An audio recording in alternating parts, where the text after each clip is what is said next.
جن میں inter molecular forces زیادہ ہوتے ہیں وہ مالیکول ایک دوسرے کے قریب آتے ہیں، اور ہم جانتے ہیں کہ یہ سالڈ میں ہوتا ہے، اور لیکوڈ میں چونکہ مالیکول ایک دوسرے سے لٹل بٹ فاصلے پر ہوتے ہیں، اس کی بنیادی وجہ یہ ہے کہ انٹر مالیکولر فورسز ویک ہوتے ہیں، اور گیشیس میں جو ہے بہت دور ہوتے ہیں ایک دوسرے سے۔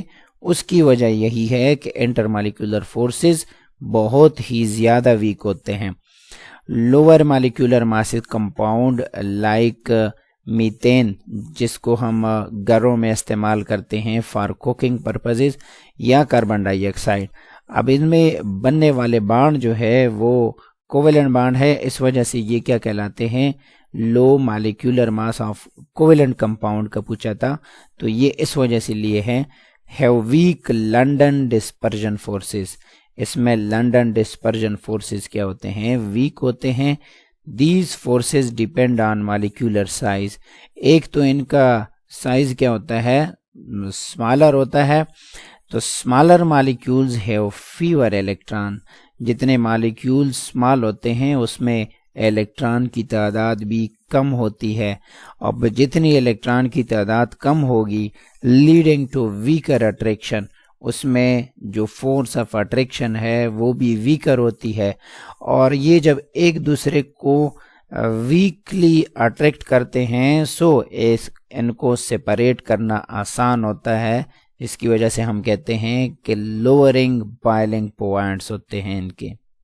Question number 3 is give one example of an element، ایک ایسے ایلیمنٹ کی ایگزامپل دینی ہے which exist as a crystalline solid، جو کرسٹلائن سالڈ فارم میں ہوتا ہے، اور کرسٹلائن مینز کہ اس میں کرسٹل یعنی جو ایلیمنٹ ہوتی ہے اینڈ کی ارینجمنٹ 3 ڈائمینشنل ارینجمنٹ ایسی ہوتی ہے کہ وہ کرسٹل بنا دیتا ہے، and it has covalent bond between its atom, اور دوسری شرط یہ دی ہے کہ اس میں جو بننے والا بانڈ ہو وہ ان کے درمیان کون سا ہونا چاہیے؟ کوویلنٹ بانڈ ہونا چاہیے۔ تو ویری شارٹ آنسر میں آپ یہ لکھ سکتے ہیں کہ diamond exist is a crystalline solid with covalent bond. اب ڈائمنڈ یعنی کاربن کا جو ایک فارم ہے جس کو ہم الیکٹروپک فارم آف کاربن کہتے ہیں، تو ڈائمنڈ یہاں سے پھر آپ نے دوبارہ لکھنا ہے exist as a crystalline solid with covalent bond. تو ڈیٹیل آنسر میں ہم یہ لکھ سکتے ہیں کہ covalent network solids, diamond is a crystalline solid where each carbon atom forms 4 strong covalent bond in a tetrahedral lattice, creating a rigid high melting point structure۔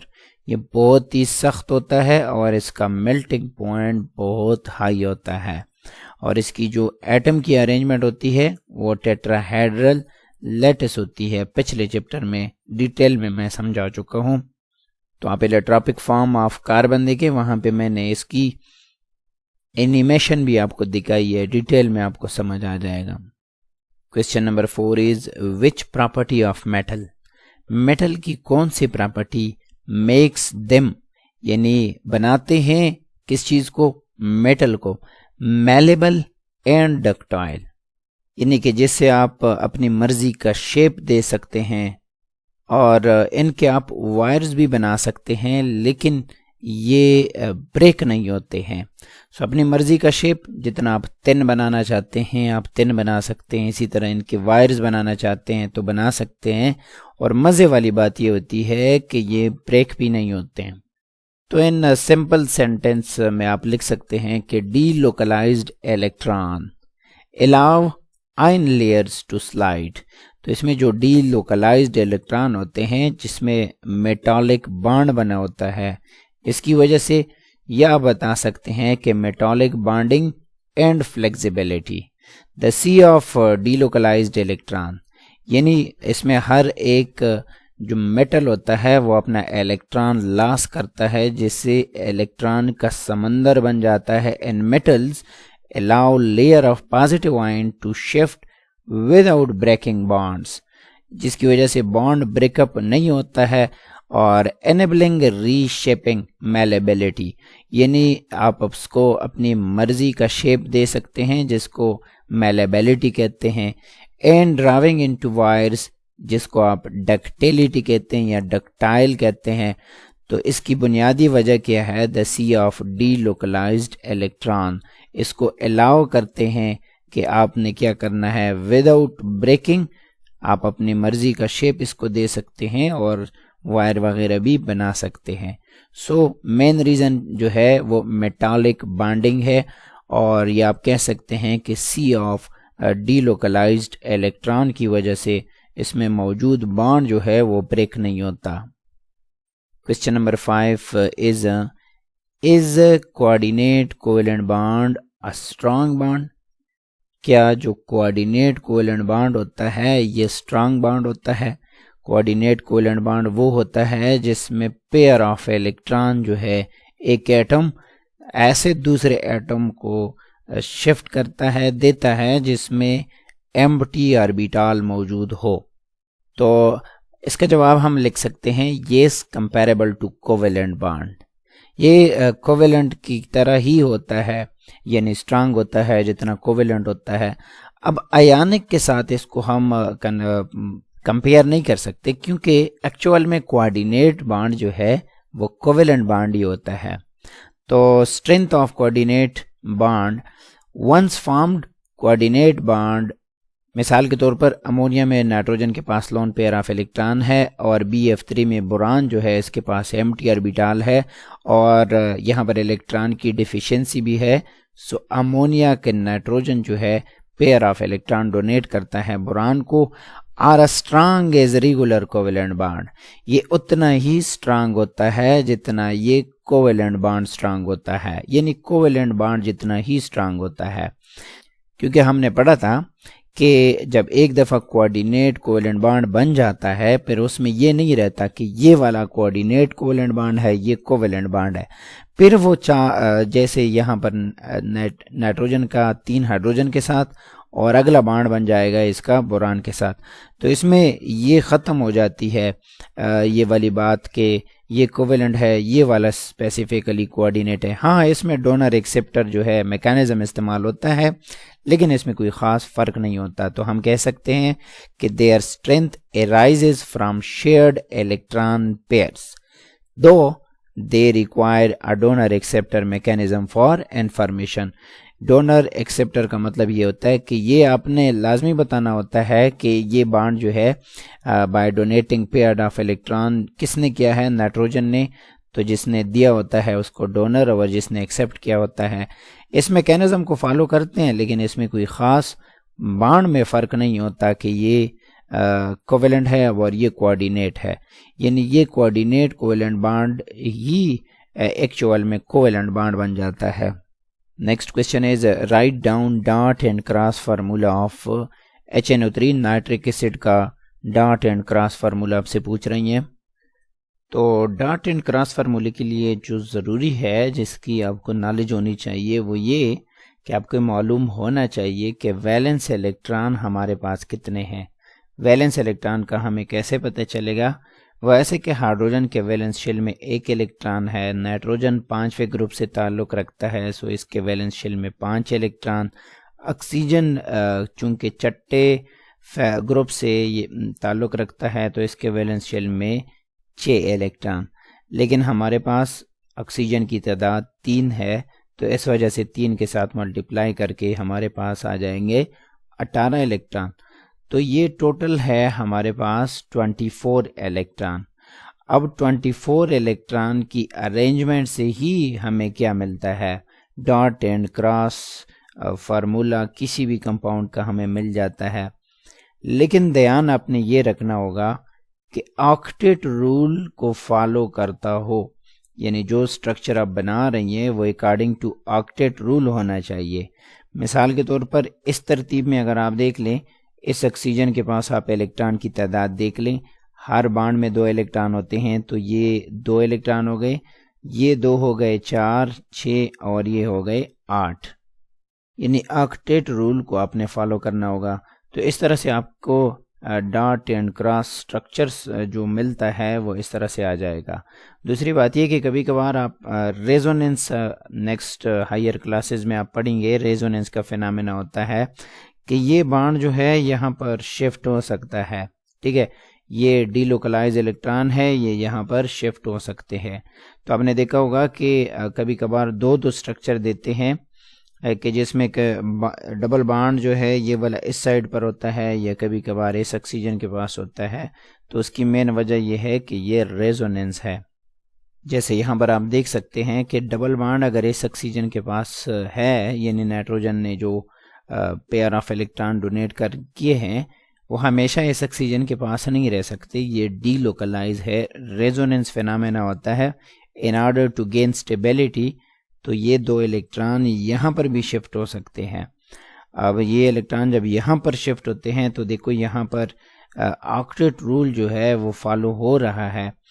جیسے یہاں پر اگر آپ دیکھ لیں 2 4 6 اینڈ 8, اور جب یہ ڈبل بانڈ اس سائڈ پہ شفٹ ہو جائے گا تو یہاں پر یہ والا آکسیجن جو ہے اس کے جیسا یہاں یہ والا بن جائے گا, اور ڈبل بانڈ جو ہے اس سائڈ پہ آ جائے گا. اس کو کہتے ہیں ریزوننس. ملتے ہیں نیکسٹ ویڈیو میں. اگر آپ کو کنسٹرکٹیڈ رسپانس کوسچن چاہیے ہمارے چینل سے تو ویڈیو کو لائک کیجئے گا اور چینل کو سبسکرائب کریں. اللہ حافظ.